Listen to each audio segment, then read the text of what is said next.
Luke, there have been reports of further rocket strikes overnight. Tell us, what is the latest on the ground in Ukraine? Indeed, if Russia's ceasefire officially came to an end on Saturday night, there was really no sign of it ever even beginning. Attacks, not just last night, but throughout the course of the ceasefire, really continued. We've heard reports and indeed heard and seen ourselves when we went to the front lines on Saturday out to the east.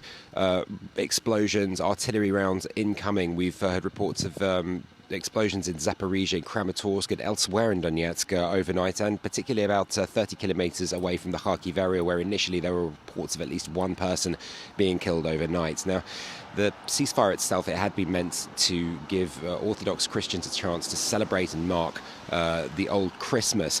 Now, few, though, in the east here, particularly in eastern Ukraine, have been in the mood to celebrate whatsoever. A lot of fighting is still ongoing, even if the lines are mostly static since the end of the Kharkiv offensive over the summer. Now, the military that we spoke to said that they've been mostly stationed there for around about 3 months. The lines tend to move back and forwards around about 200 meters, so almost really not moving at all. But there is a lot of artillery fire going on. It's turned into that kind of a war up here in the north, the northeast, compared to what we might have seen further to the south in Donbass, around Bakhmut, where there is deeply bitter fighting. Now, the question that a lot of people are asking is, when exactly is the next offensive going to be? We've seen the temperatures dropping deeply here. It's around about minus 15 here in Kharkiv on Sunday morning. That may have effects on a potential next offensive. The ground is firming up, making it a lot easier for operations to take place. And in terms of seeing European and Western aid, we've seen US announce that its Bradley fighting vehicles are going to come in. France has been saying that it's going to provide the AMX-10 wheeled tanks, light tanks, and they could well be coming at the right time for some sort of Ukrainian winter offensive. And Luke, we've been talking a lot about this ceasefire over the last couple of days. Did people where you are expect that to be respected? What have they been telling you? That's right. We came out to the east of Ukraine to see exactly what was happening, to see if anything would be happening with the ceasefire, whether it would be respected or not. And it has to be said, it wasn't at all.